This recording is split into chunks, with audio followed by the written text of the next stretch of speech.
All right, Rabosai, good morning or good night, everyone. Begin by thanking our sponsors. To thank our Talmud Torah sponsors for the month of Nisan, Czinn Teri Kahn Czinn, for dedicating all the Shimmy Batsheva this month. In gratitude to Hashem and welcoming their first grandchild, Adin Tzvi Hochbaum. To thank Benjamin and Elys Wohl from Elys Wohl for dedicating all the Shimmy Batsheva this month.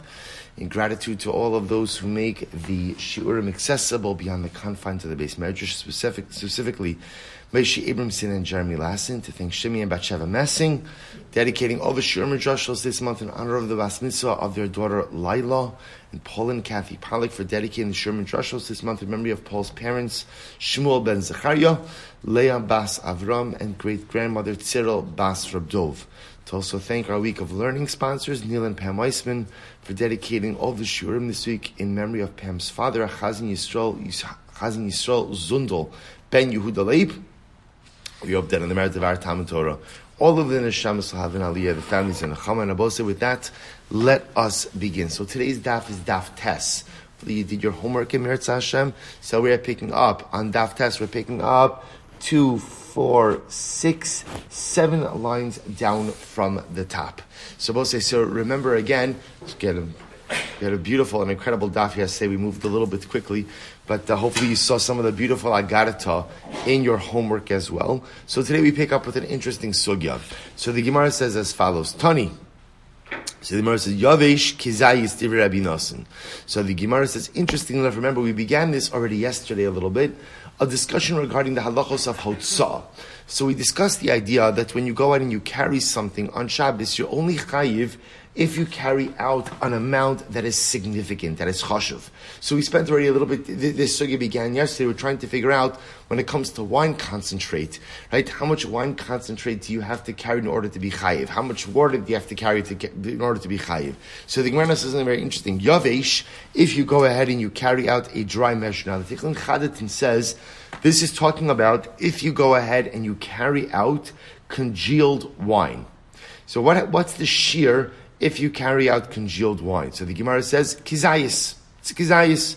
Rabbanan de Kesari, Rabbi Yossi Barbi, B'Shem Shmuel, Asyad Rabbi Nisan, Rabbi Shimon, Kimad Rabbi Shimon Amar Beravias, Kain Amar Rabbi Nisan Beravias, L'Chesheyi Karesh, V'Yebo Kizayis. So I'll say, interestingly enough, what the Gemara does is something very interesting, which is equates the shiurim of Kizayis and Revias, to highlight the idea that halacha l'maisa, what is a revius by liquids, is a kizayis ultimately in solids. So in reality, the Gemara says, is it's the same measurement. The same way we said in yesterday's daf, that the shear for hotzah by a liquid is a revius. When we say that today, the shear for hotzah, the amount for which you would be chayiv for transporting on Shabbos, is a kizayis by a solid. It's not a steer, it's not a contradiction. Rather, again, one is the shear by a solid, one is the shear by a liquid. To which the Gemara says as follows. So we'll say that's the end of that sugya.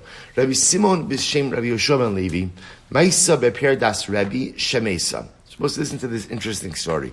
Rabbi Simon says in the name of Yoshua ben Levi, there was an episode where the mule, Pir does a mule, the mule of Rebbe died. So we'll say this now gets into a discussion regarding the halachos of Tum and Tara vis-a-vis dam, vis-a-vis blood of a nevela. So now watch this. So the animal died, the mule died, obviously a mule is a non-kosher animal, the mule died, and now the shaila was the status of the blood. Apparently some of the blood of the animal got onto something. So the shaila is, what's the impact of the blood of the mule? V'tiaru astama mishum nevela. They said ultimately, again, the blood of the mule does not convey tuma alts nevela. We'll discuss the parameters of this. Remember again, an avela is the carcass of an animal. We know that an avela, right, the carcass of an animal does have the ability to convey tumah.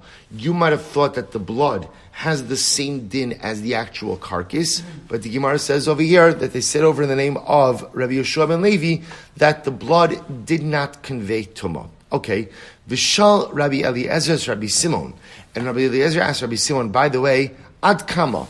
When we say that the blood doesn't convey tumah, does that mean the blood up to a certain measurement doesn't convey tumah? but above that measurement does convey tumah, or the blood doesn't convey tumah at all. That was the shaila.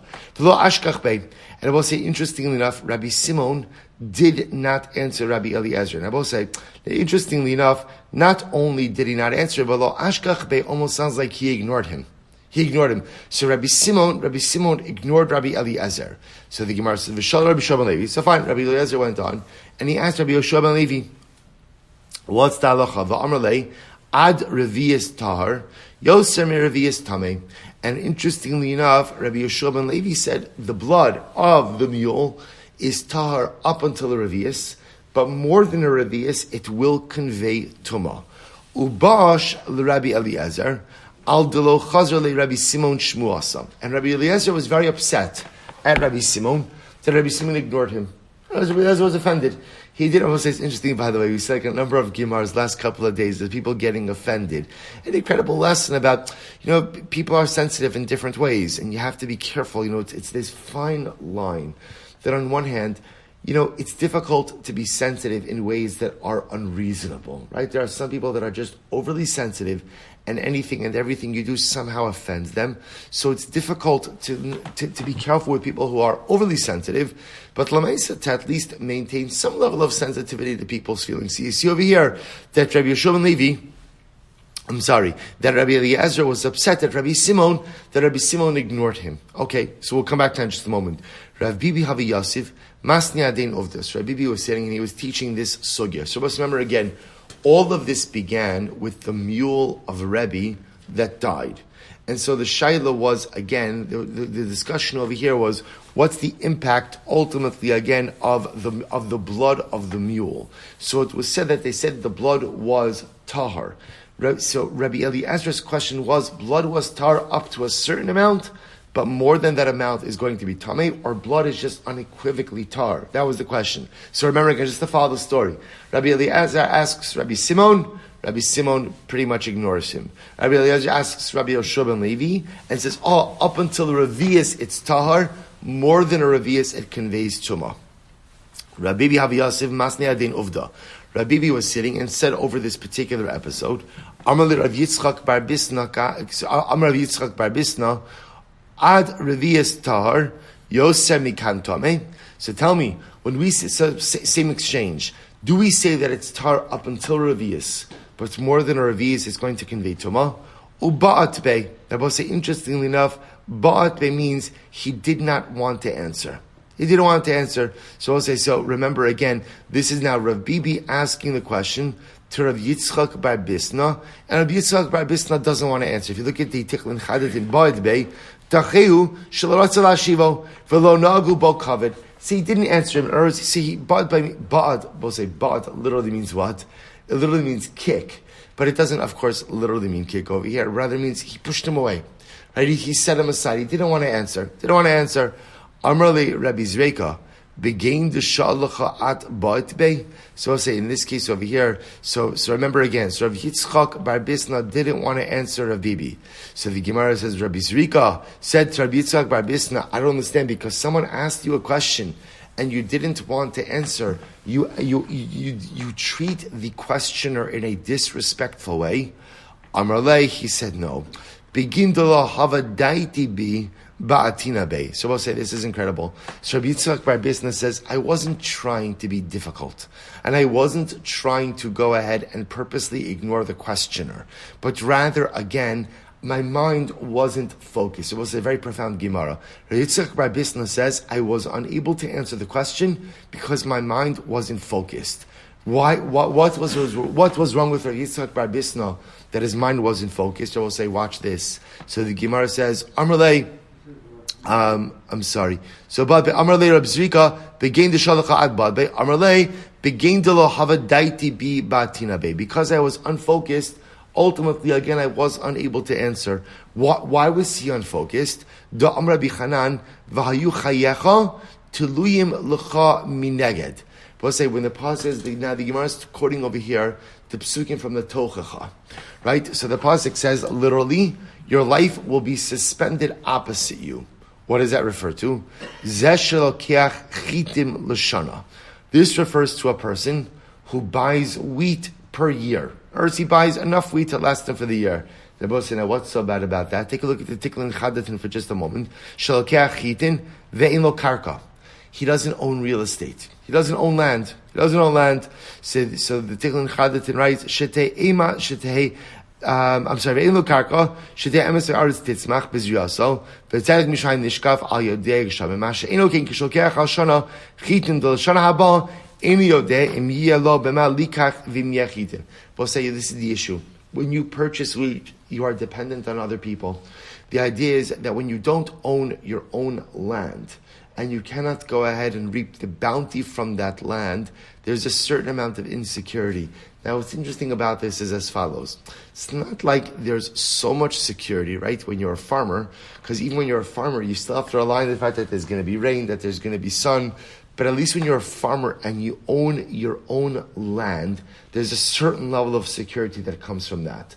The notion of being dependent to purchase your grain from somewhere else yields an incredible amount of insecurity. The Gemara goes on, Upacharata Lilah v'yomam. Ultimately, you will be afraid night and day. Zehalokeach mina sidki. This refers ultimately again to someone who purchases again from the sidki. A sidki is a merchant. This refers to someone who buys a little bit of grain at a time. In other words, at least if you're buying enough grain for a year, there's some amount of yishuv adas, some amount of inner serenity that you have enough wheat for the year. Even worse than that is a person who has to buy his grain from the merchant, which is even less. V'lo tamin b'chayecha, and you will not believe in your life. Zalokech min hapalter. This refers ultimately again to someone who has to purchase his bread from the baker. So we'll say, what happens if you purchase your bread from the baker? When are you purchasing your bread? Each and every day. So it goes, so in other words, it's difficult enough if you don't have land and you have to buy a yearly supply of wheat. That yields insecurity. But at least again, you have a year of wheat. Worse than that is someone who buys his wheat from the merchant a little bit at a time. And even worse than that is a person who has to buy his bread each and every day. He's dependent on the seller each and every day. And I also listen to this. And Rabbi Yitzchak bar Bisna says, Va'ana samichna apalter. Me, I rely on the baker. I buy my bread each and every day. So we'll say it's incredible. So Rabbi Yitzchak bar Bisna said, I wasn't trying to ignore Rav Bibi when he asked me the question. I was just distracted. And why was I distracted? Because I buy my bread from the baker each and every day and lack a certain amount of internal serenity. So I'll say, isn't this incredible, by the way? You know, sometimes you have an interaction with a person and you feel the person really didn't treat you correctly. Right? You feel the person really didn't deal with you right. Maybe they didn't give you the attention you feel that you wanted. Maybe they were just curt. Or maybe they just didn't respond in a nice way. What's the Musar, I'll say? What's the Musar, the interpersonal Musar? Is you never know what is happening in the life of another individual. You never know. So we'll say, see, here you have Rav Yitzchak bar Bisna seemingly dealing very dismissively with Rav Bibi, but it turns out he wasn't being disrespectful. He was just distracted. And why was he distracted? Because he bought his bread from the palter. He bought his bread from the baker each and every day. You never really know what is happening in the life of another person. This is the din of being dan lekaf suchos, giving someone the benefit of the doubt. Because even when you think you have the situation summed up, and even when you think you understand why a person is doing what they're doing, you don't really know what's happening in their life. Umar kedem. So we'll say, okay, so what's the halacha? Remember, we'll say, how do we start with this? We start with this by discussion regarding the blood of the mule of Rebbe, or the blood of an avela. What's the halacha? Is it mitame? Is it not mitame? More than a revius, less than a revius? So hey, Rabbi Yeshua ben Pesora, al dam nevela shutar. Rabbi Yeshua ben Pesora, he testified that the blood of an avela is tar.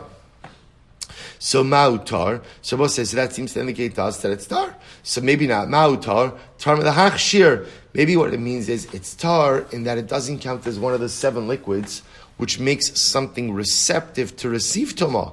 But maybe it itself actually does convey tumah. In other words, we're both saying, so it could very well be that the blood of an avela is treated like an avela.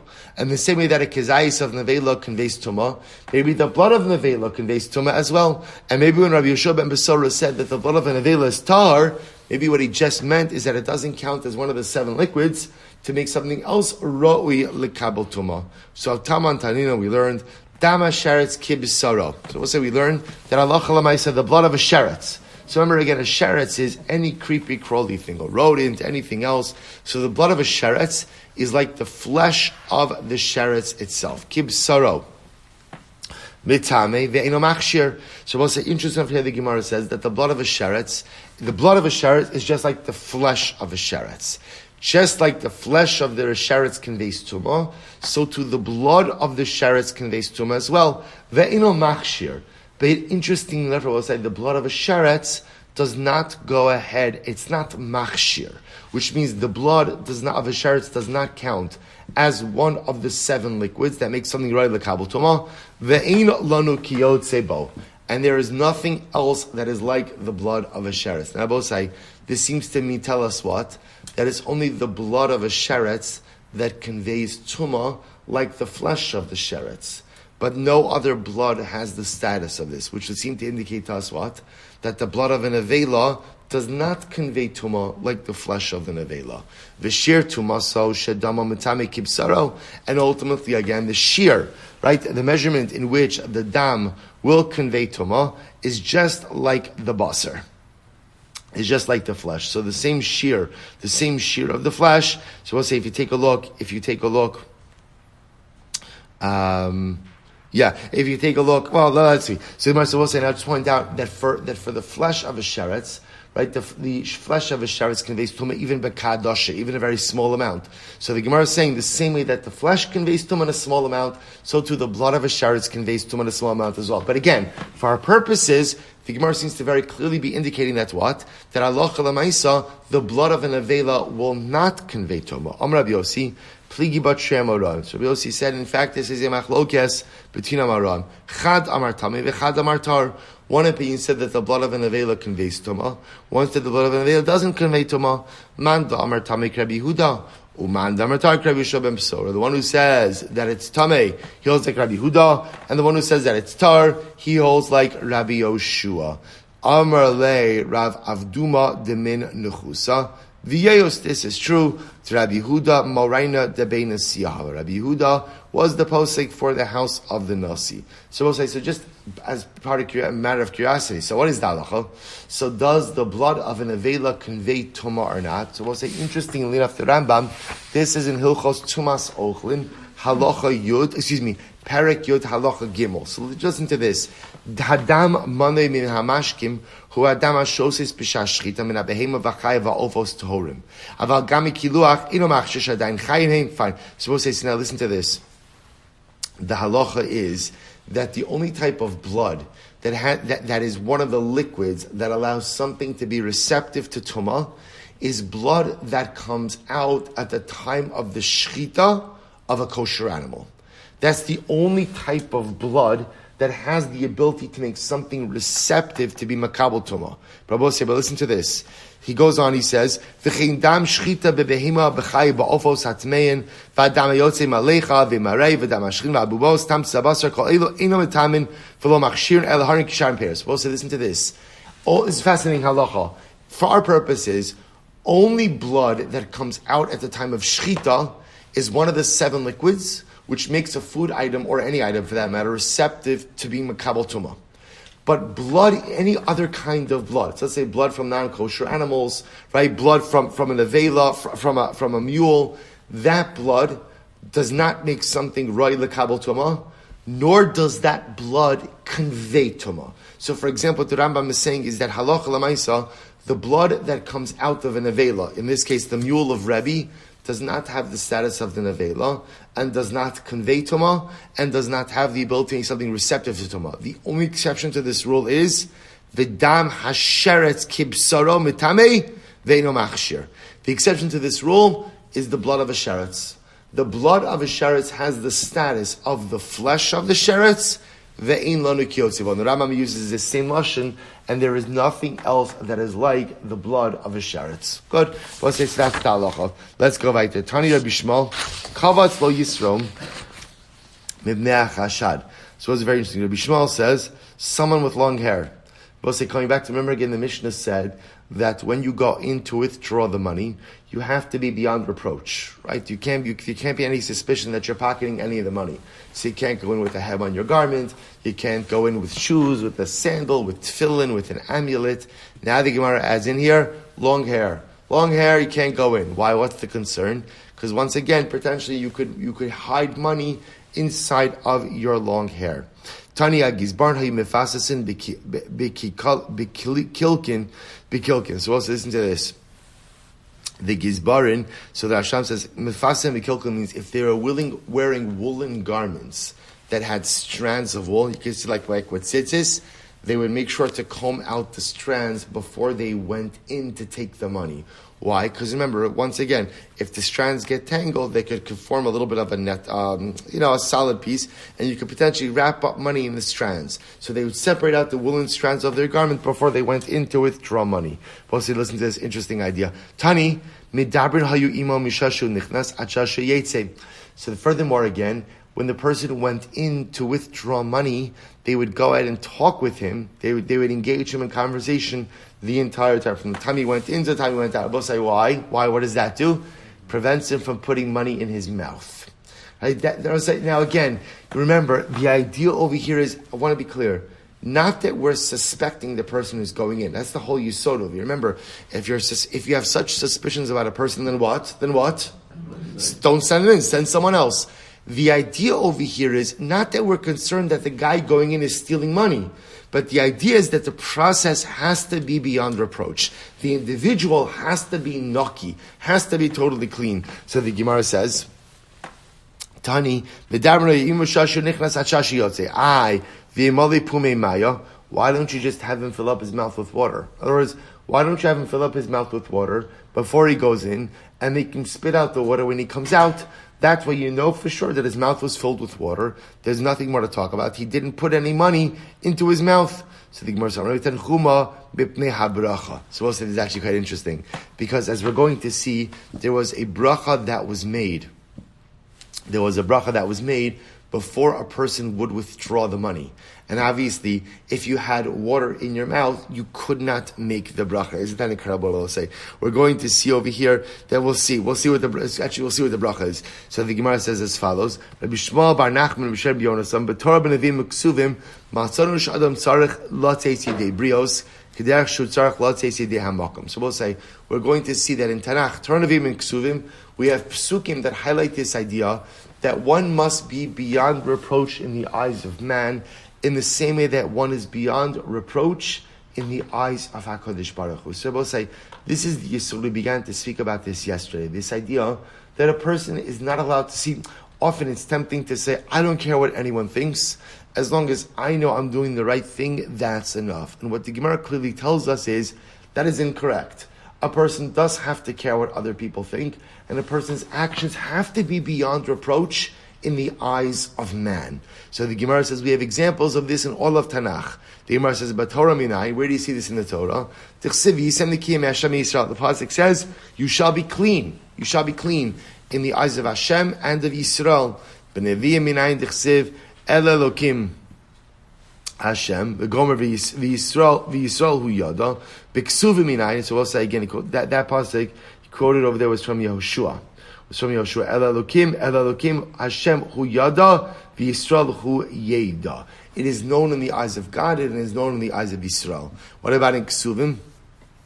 Dichsevu matzachin v'seichel tov be'enei Elokim v'Adam. Literally finds favor and wisdom in the eyes of Hashem and in the eyes of man. So both say, I am obligated. It's such an incredible yesod in life, right? It's such a good way to live if we can only get to this level where we'll say so many times in life I do something, and if somebody were to see me doing this thing, I'd have to explain it away in a million and one different ways. The Gemara says if you have to explain it, chances are it's not a good idea to do it, right? That's v'yisem nekiyim. That my actions should just be self-explanatory in the eyes of HaKadosh Baruch Hu and in the eyes of man. Shal Rabbi Yossi bar Rabbi Bun, Eiza mechover shebekulam. By the way, out of all these psukim quoted, Which is the best one? Which is the clearest one? So the Gemara says, Amar Levi Yisem Nikim Me Hashem Em Yisrael. The best pasuk is the pasuk in Torah, where the pasuk says, "You shall be clean." Right? You shall be clean. You shall be naki, pure in the eyes of Hashem, the eyes of Yisrael. Which is why that's the pasuk that the Mishnah quotes. Right? That's the pasuk that the Mishnah quotes. And therefore, we'll say again. I want to be clear.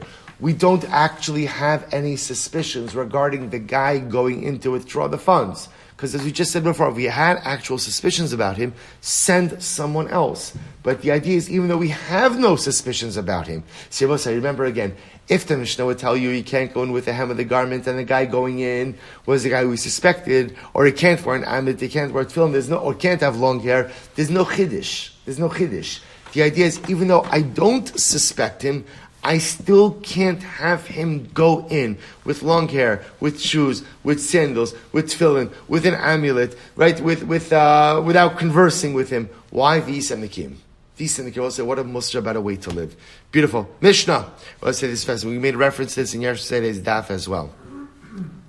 Mishnah. Shal Beis Rabbi Gamliel Hayun Nichnas V'Shaklo Ben Esba'osav. So let's listen to this. So here's the image that's being painted. So we'll say, so remember again, we've been speaking about until now, all the money was assembled in a particular chamber in the Beis Midrash.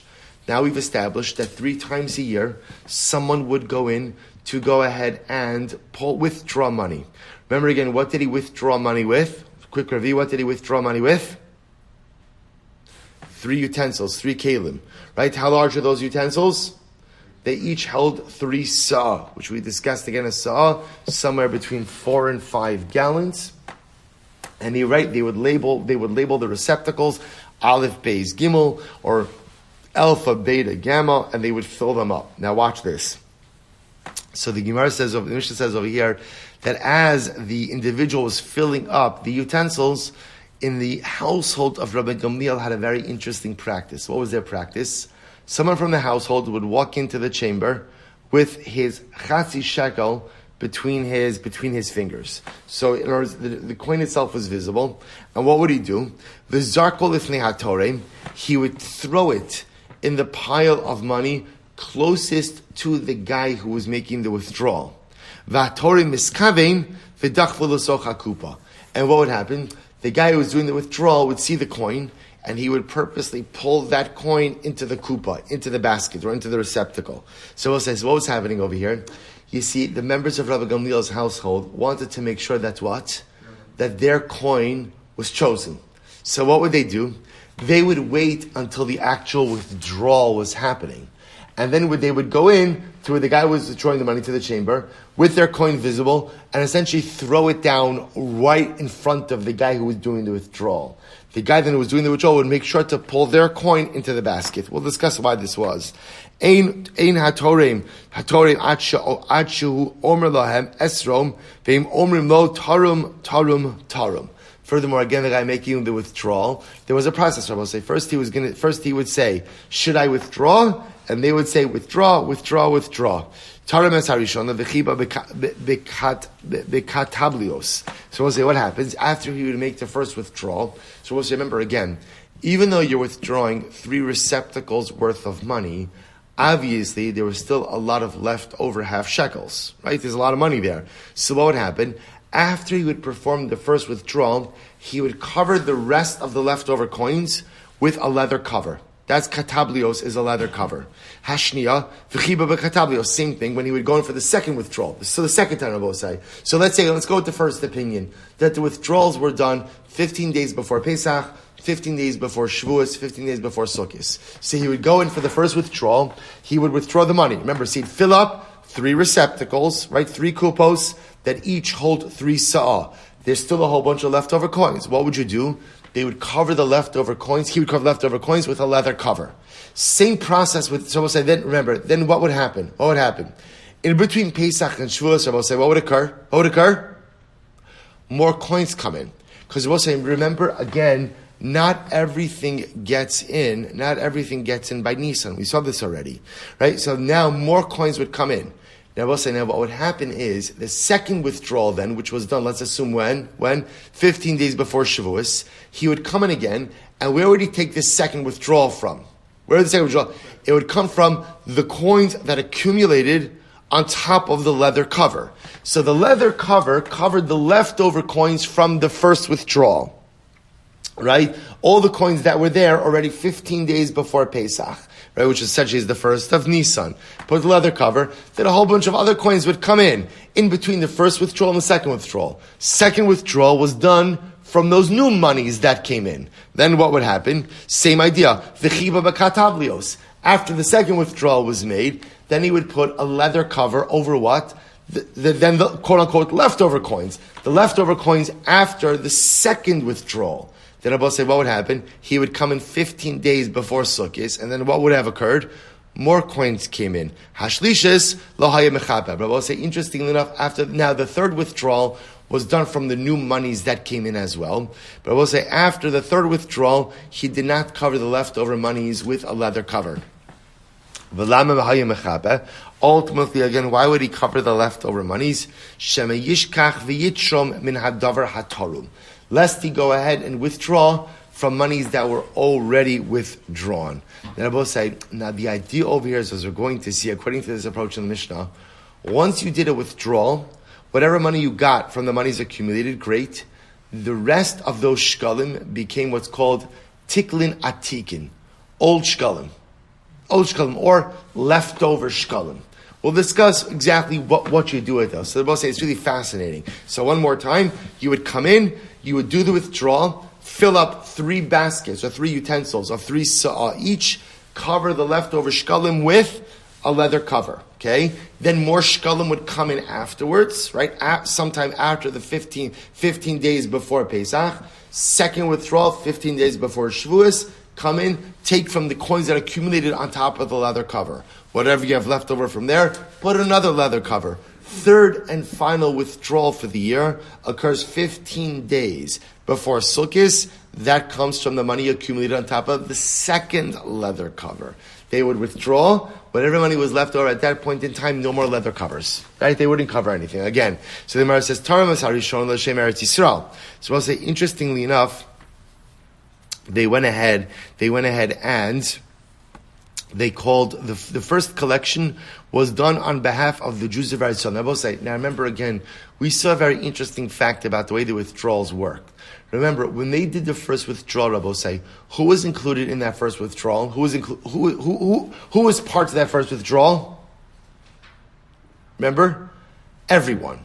Because remember the way that the withdrawal works. The withdrawal was done on behalf of all of Klal Yisrael, including those who contributed and those who would contribute as well. But just ceremoniously, the way they went ahead and they attributed the first collection was the first collection was done on behalf of the Jews of Eretz Yisrael. Vashnia l'shem krachan amukafin la. And ultimately, again, the second one was done for the Jews, ultimately, again, that were from a little bit further outlying areas. Vashlishes, and the third withdrawal, l'shem Bavel, u'l'shem Madai, u'l'shem Amud Beis, u'l'shem Medinas Harachokos. And the third withdrawal was done from Jews who lived in further areas. Now, so again, just to be clear, when the Mishnah makes a statement, that's ceremonial. In other words, the withdrawal already from the beginning was done on behalf of all Jews. How do you know this? Well, say again, remember, what was the withdrawal for? What were you using this money for? Karbanos. What type of karbanos? Karbanos Sibur, communal offerings. Who has to have a share in communal offerings? All Jews. So just to be clear, all Jews were included in the first collection, the second collection, and third collection. But rather, again, what they did a bit more ceremoniously. Yeah, good. So what they were doing ultimately was, right, the first monies for the Jews of Yerushalayim, the second monies the Jews of the rest of Eretz Yisrael, the third monies the Jews of outlying lands, so on and so forth. Says the Gemara. So I'll say, let's go back. So how did we start? We started with the interesting practice of the household of Rabbi Gamliel, who would wait to contribute their machzes hashekel until the withdrawal was actually being done. Then they'd walk into the area where the money was deposited and essentially throw the coin right in front of the gizbar, right in front of the guy who's making the withdrawal, and he would go ahead and make sure to include their coin in the withdrawal. Says the Gemara, Shel Rabbi Gamliel, Shel Beis Rabbi Gamliel, Ilu haya shnei kariyim. Shnei karim v'tara me'echad mehen al chaveiro shemalo pater chaveiro. So we'll say, so let's take a step back for just a moment. Why did they need to do that? Also, say they make it sound like in order for them to be included in the karbanos hatzibor, ultimately what? Their money had to be included. But let's say you had two piles of produce right next to each other, and you take A and B, and you go out and you separate out shumas and maestros on pile A for pile B. Does that not work? Of course it works. So we'll say, so in other words, they're both piles of my produce, right? I have two piles sitting next to each other. So if I tithe from one pile to another pile, of course it works. So the Gemara is asking is, Rabbi Gamliel, if you throw your money into the pile, once it's in the pile, then what? Then what? You're included. So why do you need your money, dafka, to be withdrawn? To which the Gemara says, Hanachas ruach ilahem shalil yeichaben miskaret ela mishalahen tchila. To which the Gemara says, you're right. This was not done to satisfy a halachic obligation, but rather, again, this was done to give nachas ruach. I will say nachas ruach means inner serenity, that the house of Rabbi Gamliel wanted to know that their monies were actually actively being used and withdrawn. Did they need that to be done in order to be part of the communal offerings? No. Nebuchadnezzar says, as we clearly see from the Mishnah, was all of the money collected withdrawn? Was all the money collected withdrawn? No. And yet everyone still has a portion. But rather, again, they wanted it. They wanted it. It was nice for them to know that their monies were actually being withdrawn. Good. Tani, Shamana Sakat Tablios Nasu Kulan Shirayim. So I'll say, interestingly enough, once you go ahead and put out the leather cover, the rest of the half shkalim that are there become what's called shirayim, leftover. So we'll say again, we'll discuss exactly what you do with the leftover shkalim.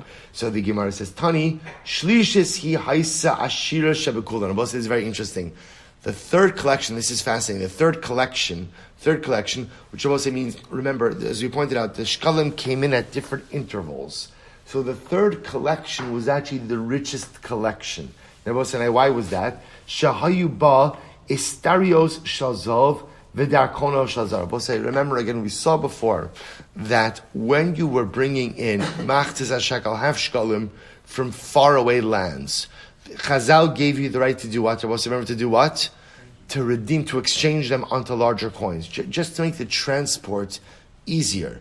So I will say, so because of that, often the half shkalim that came in from faraway lands were often redeemed on much more expensive coins. So therefore, the third collection often had in the accumulation there much greater coins. It was actually much greater wealth than the third collection than the previous two, because it's coming from Chutz La'aretz, and because again, the smaller coins were redeemed onto much larger denominations. Tani, Taram Esayishon L'Shem Eretz Yisrael, or L'Shem Kol Yisrael. So we'll say, here you see it. The Gemara says, when they withdrew the first monies by the first collection 15 days before Pesach, they withdrew it on behalf of the Jews of Eretz Yisrael and on behalf of all Am Yisrael.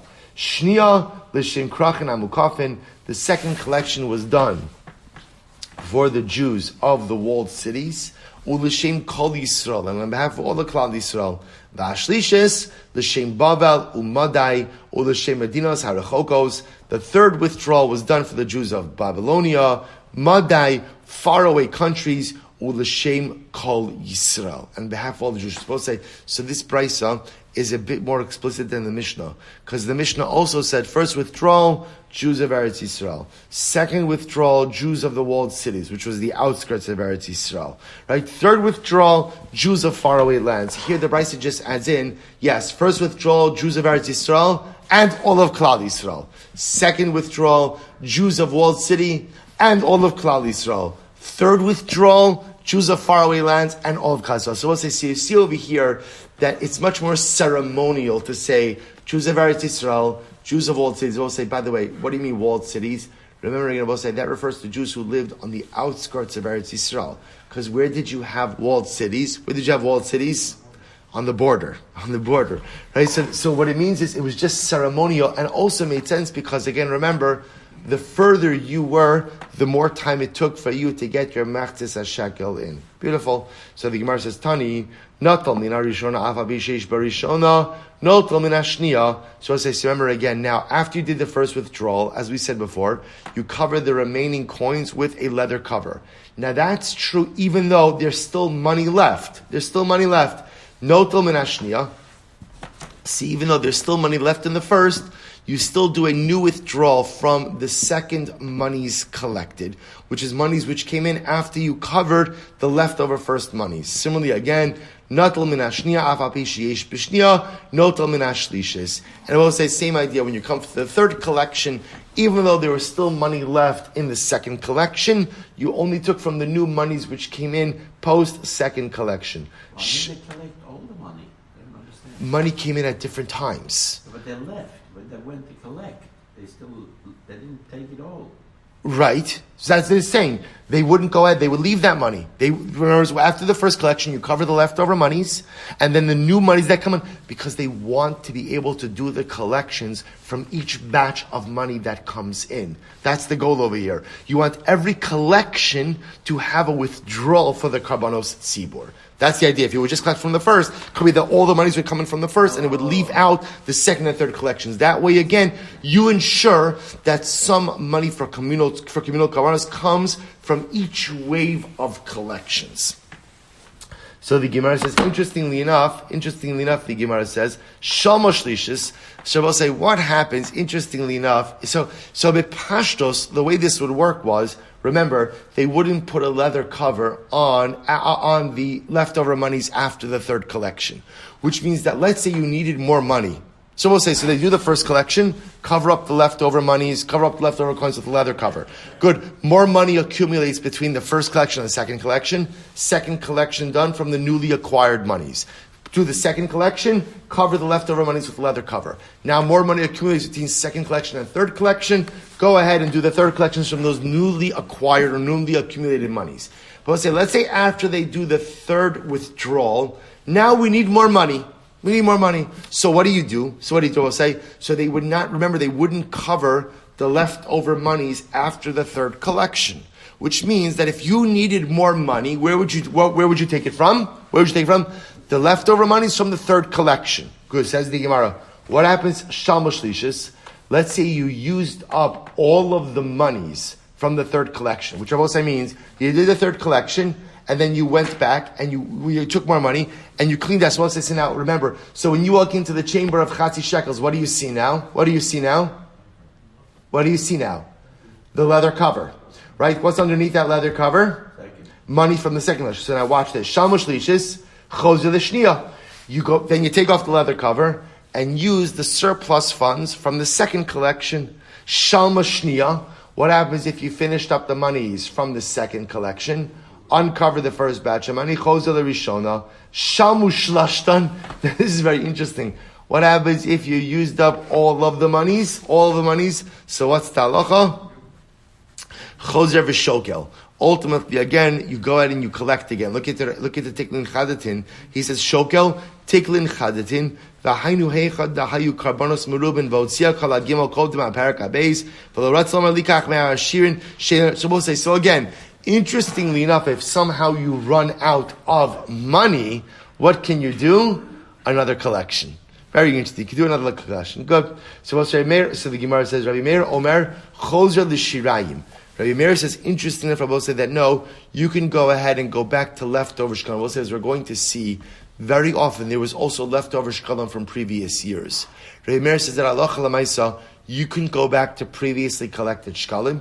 Rabbi Meir Omer Molim b'shirayim shemi yitzarch lem basov. Because Rabbi Meir says old shekalim still have consecrated status. Varaya, if you use old shkalim, halacha lemaisa, you are chayiv for mi'ilah. So Amir says, we'll say, essentially, they never ran out. As we're going to see, they really never ever ran out. In fact, again, more often than not, you always had leftover funds, and there's going to be a whole discussion again about what to do with those leftover funds, what we call tiklin atikin. There's tiklin chadatin, which are new shkalim, that year's collection. Tiklin Atikin, which were previous year's collections. So again, I will say, but interestingly enough, Lamaisa, which you begin to see, we'll say, you have to understand what's happening over here, what's happening here. Just this process is, we want everyone to feel included. Right? I will say, isn't this incredible? Now remember, I want to point out, this is modeled after the Mishkan itself. What was one of the most dramatic miracles in the Mishkan? One of the most dramatic miracles? Everyone's donation was accepted. Remember again, we know, we'll say by the Mishkan, Moshe Rabbeinu didn't contribute to the Mishkan. Why didn't he contribute to the Mishkan? Because he was afraid that his donation would block someone else's donation from being accepted. When he saw that miraculously, everyone's donation was accepted and used, Moshe Rabbeinu had tsar. He was upset that he did not contribute. Modeling after that same idea, we want everyone's contribution to be actively utilized. That's why also they're doing this withdrawal from each wave of contributions. And that's why, again, we're putting the letter, we want to make sure that there's representation from every wave of contributions. Incredibly beautiful. So we'll say an incredible Gemara right now. An incredible Gemara. V'chein haya Rabbi Pinchas ben Yair Omer. Rabbi Pinchas ben Yair used to say as follows. Now, I will say, interestingly enough, what we're going to see over here, what's the connection between what Rabbi Pinchas ben Yair is about to say and ultimately, again, what came before it. If you look at the Tikkun Chadatin for just a moment, V'chein haya Pinchas ben Yair Omer, Zrizos, Adi Domer Perak Prakim, Shetzarech, Lios Nakim Abrios, Kimo Midi Shamayim, Shetzar Lios Zoris, Kimo Shalves Rabbi Gamliel, Shia Lahem Tchila Mefarshkos. We'll say, interestingly enough, we're going to see that, let's see. V'chein haya Pinchas ben Yair Omer. Zrizos mevia lidei nekios. If a person has zrizos, so also we know what is zrizos. Alacrity brings one to a state of spiritual cleanliness. Now I will say, Tikkun Chadatin points out, why is this here? Because the Rabbi Gamliel's household had a lot of zrizos. Right? Why did they have a lot of zrizos? Because they wanted to make sure that not only did they contribute machzis hashakel, but what? They wanted to make sure that halacha l'maisa, their machzis hashakel was actively taken. That's what they wanted to make sure of. So we'll say, listen to how beautiful this is. Rabbi Pinchas ben Yair says, Zrizos brings one to Nikias. Now, I'll say a little bit of this outside. The Tikkun Chadatin writes, what's the pshat? So Zrizos we know, alacrity. So we'll say, there's two different types of Zrizos. There's positive Zrizos and negative Zrizos. What do I mean by that?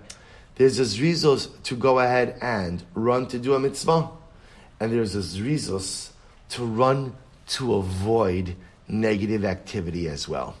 I say we often only think about the Zrizos of the first kind, right? I'm Zoris to run to do a mitzvah, but the same way that I have to be Zoris to run to do a mitzvah, I have to be Zoris to run away from that which is impure. Don't walk, don't saunter, don't stroll away from that which is negative, run. The same way I run to positive things, run away from that which is negative. And if you run away from that which is negative, maybe lidei nikios, that ultimately leads me to a sense of spiritual purity, or cleanliness, I'll say.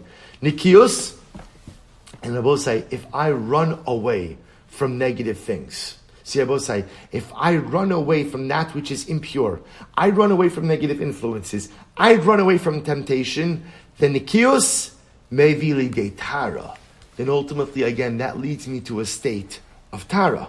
Right? I will say, because tara, if you take a look, if you take a look actually at the Tikkun Chadatin, he says, he goes on, he says,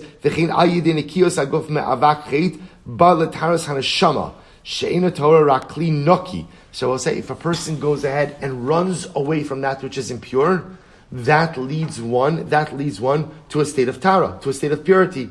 Tara mevia lidei kedusha, and I will say tara ultimately leads one to kedusha. If this sounds familiar, remember again, Mesilas Yesharim is based on this model, right? The Ramchal went ahead and wrote an entire sefer based on what we'll call the stage theory of Rav Pinchas ben Yair. A leads to B, B leads to C, C leads to D, so on and so forth. So Tara mevia lidei kedusha.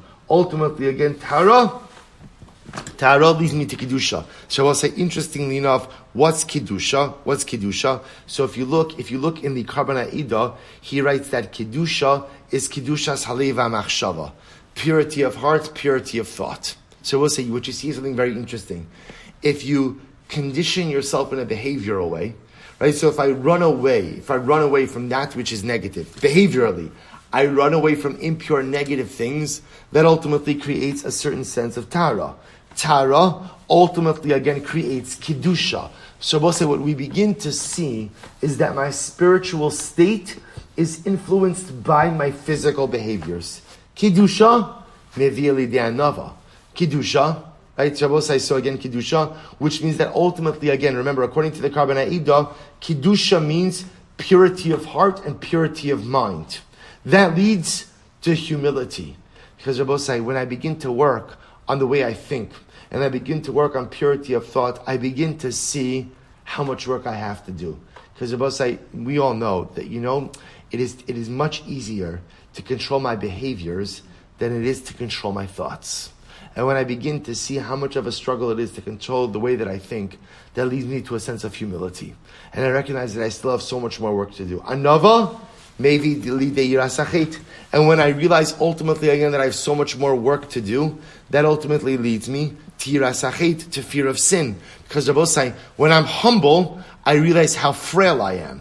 When I'm humble, I realize how imperfect I am. And when I realize how imperfect I am, interestingly enough, that raises my vigilance level to how careful I have to be about sin. If I'm not humble, if I'm arrogant, I think I've got this all done. If I think that I'm totally in control, nothing to worry about, that's when I stumble, that's when I sin. But if I'm humble and I realize how frail I am, and how imperfect I am, and how prone to sin I am, that leads me to a heightened level of vigilance in avoidance of sin. Yiras chet mevi alidei chasidus. And Abosai, when a person is vigilant about his actions, that's what yiras chet is. I fear sin, and therefore I am vigilant about what I do and how I do it. I'm vigilant about the exposures I allow myself to have. I'm vigilant about the people I allow myself to be around. I'm vigilant about the circumstances in which I allow myself to be present in. That's maybe the chasidus. Both say, what's a chassid? What's a chassid? A chassid is someone who goes lifnim mishuras hadin, above and beyond. I'm not satisfied with just simply checking boxes or doing what's expected of me, but I want to go above and beyond. Chasidus mevi lidei ruach hakodesh. And when a person lives lifnim mishuras hadin, goes above and beyond, you get ruach hakodesh. Now both say, the Karban HaEdah points out, because if you go above and beyond, then what? HaKadosh Baruch Hu goes above and beyond. If I say, Ribono Shalom, I'm not just going to do what I have to do to get by, but I'm going to be a chassid. I'm going to be someone who goes above and beyond. HaKadosh Baruch Hu says, oh, you're going above and beyond? I'm going to give you a relationship above and beyond as well. What is that relationship called? Ruach HaKodesh. We'll say Ruach HaKodesh, by the way, it doesn't have to mean prophecy.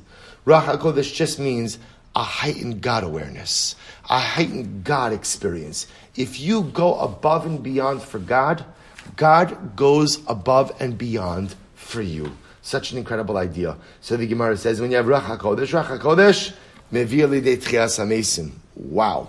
Right? And Ruach HaKodesh ultimately again brings one to tchias hamesim. We'll say what that means is, so here's the progression. If you're supernatural for God, God's going to be supernatural for you. And once you get into the realm of the supernatural, anything could happen. Anything could happen, even Tchias HaMesim. Tchias HaMesim maybe Dili Eliyahu. I will say Tchias HaMesim brings Eliyahu, which really means like this. Tchias HaMesim is a function of the Messianic era. And the Messianic era requires who? Requires Eliyahu HaNavi. Right? The Tchias HaMesim Meviyah Lidi Eliyahu V'Zirchatov. So we'll say, isn't this incredible? The gadlus of this statement, Rabbi Pinchas Ben Yair says, is we'll say, what does everything start with? It's incredible. You could draw a straight line from beginning to end. How does a spiritual success begin? One word. What's the one word? Zrizos. But I will say the most important piece to remember in all of this is, it's a twofold Zrizos. It's Zrizos to run to do that which is good, and what? To run away from that which is negative. You see, everybody loves the good Zrizos, right? There's Zrizos to run to that which is good. That's much easier.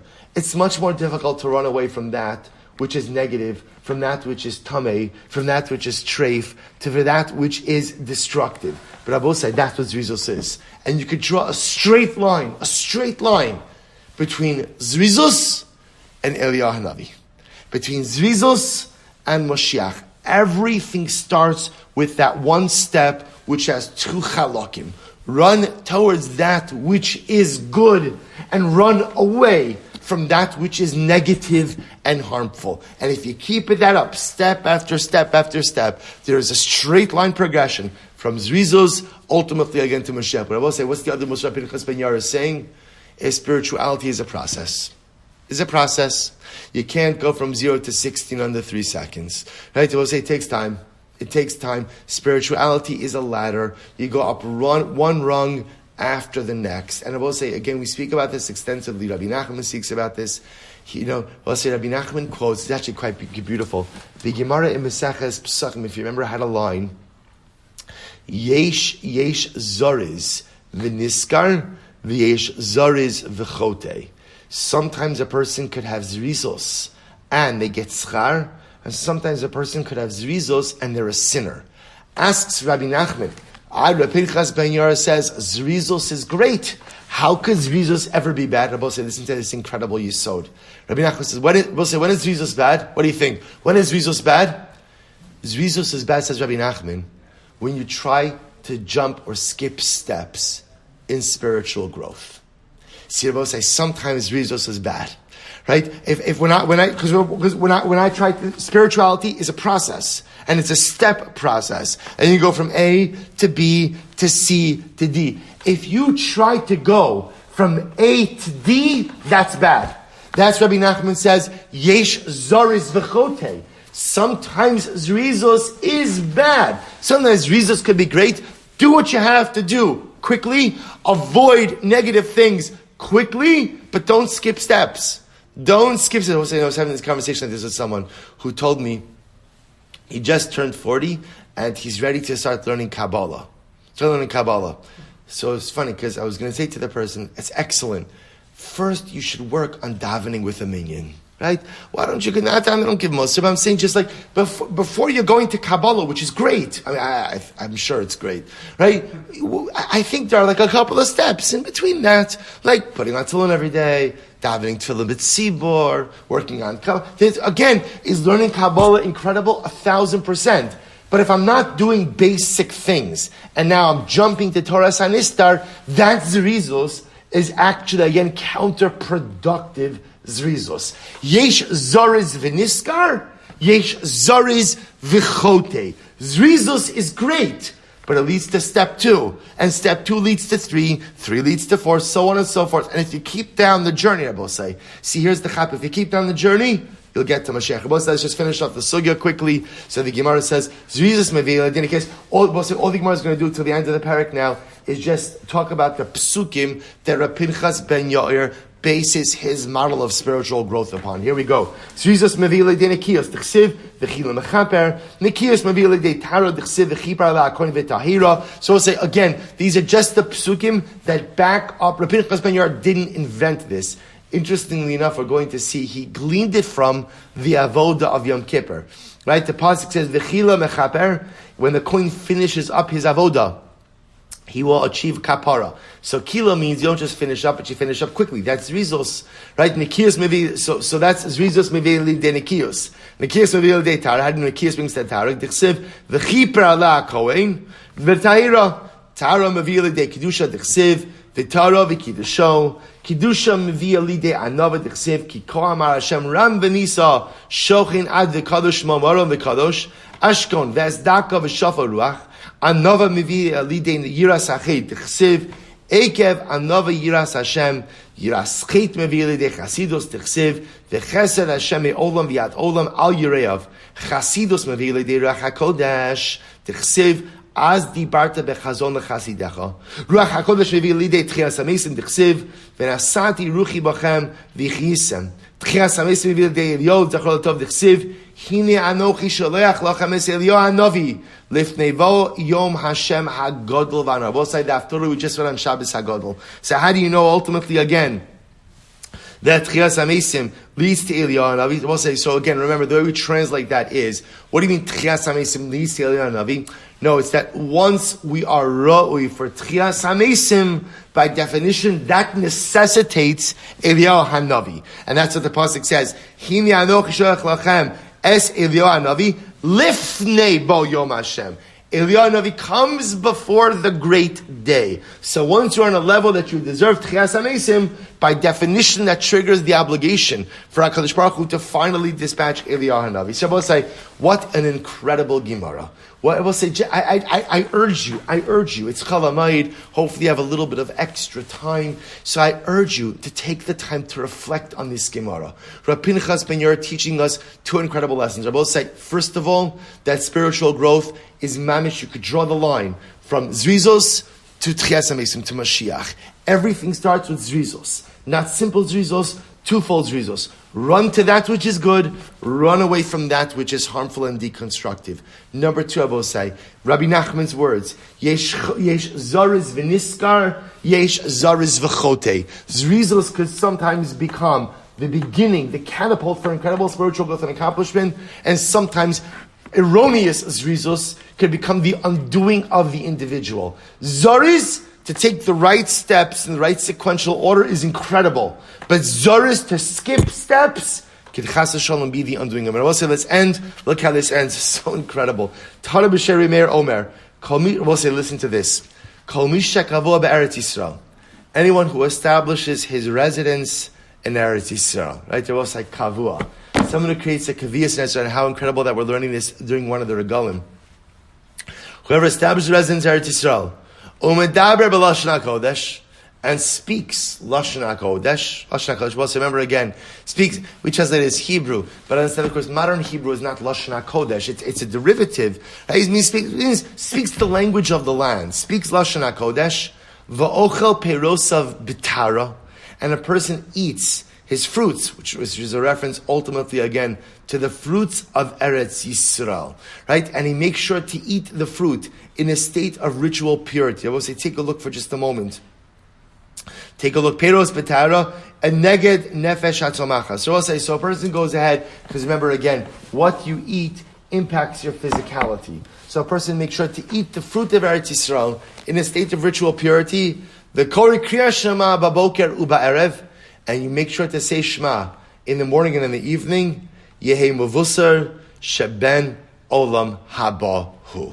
I will say, such a person is a ben olam haba. So let's listen to what the Yerushalmi's recipe. Now, by the way, it is interesting. By the way, this is a Yerushalmi, right? This is Masechet, right? This is Talmud Yerushalmi. So what does the Yerushalmi say? Okay, you Talmud Bavli guys, that's great. But let me just tell you the recipe for olam haba. Live in Eretz Yisrael, speak Lashon HaKodesh, eat your fruits in a state of ritual purity, say Shema in the morning and the evening. We'll say, think about this, what this means, by the way. Right? Live in Eretz Yisrael means what? Put yourself in holy circumstances. Right? We'll say, what's the godless of living in Eretz Yisrael? The godless of living in the land of Israel is that I'm placing myself. I see there's some of the Chevra from Orlando who's on over here. I just want to remind the Chevra in Orlando, you're not in Eretz Yisrael.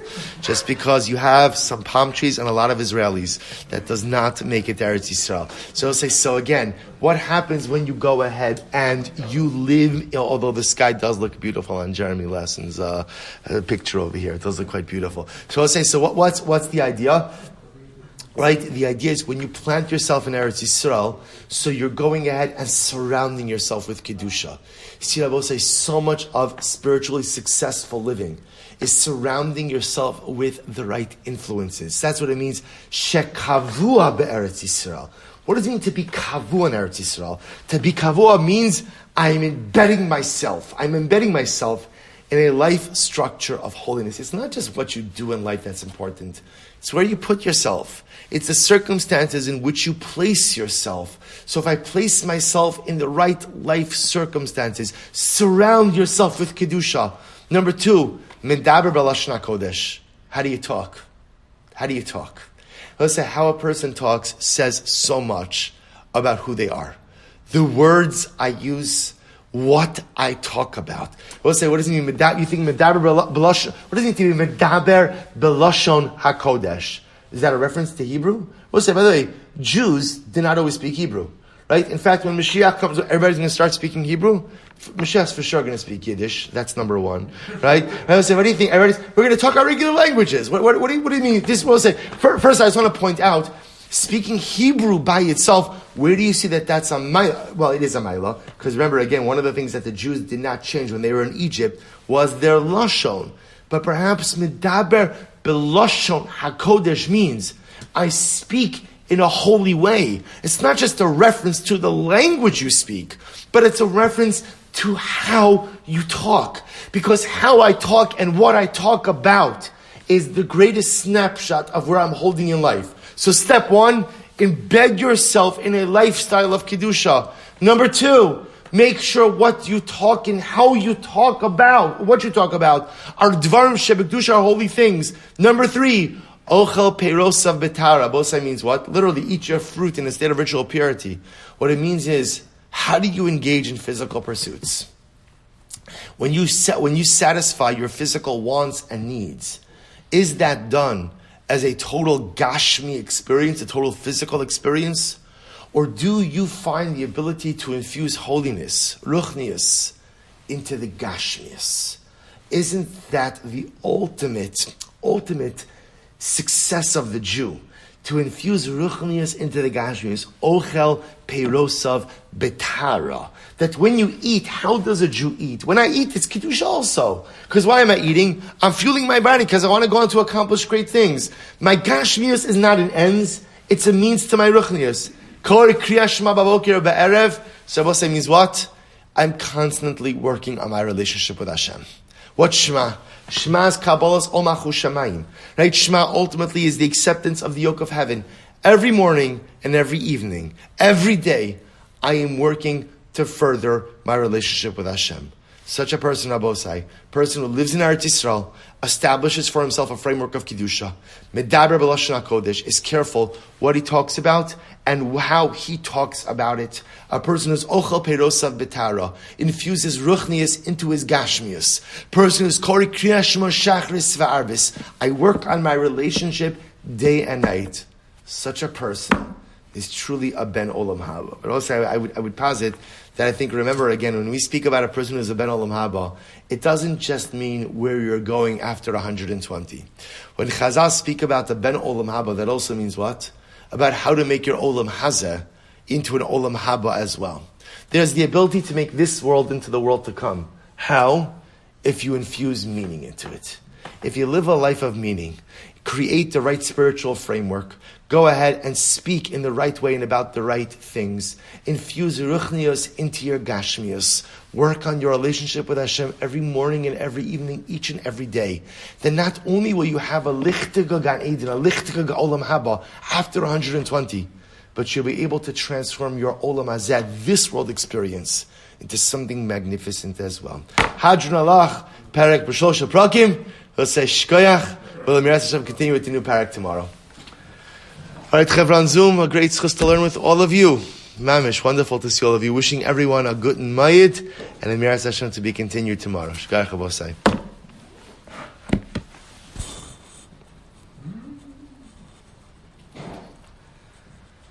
You got that done without Jeremy or Moishe. Baruch Hashem, right? Moishe helped me out though. I have a question. Yes, go right ahead. First of all, that's okay. Isn't this the end of the parak? Isn't this why we say that Shams made Olam Haba? Because we really do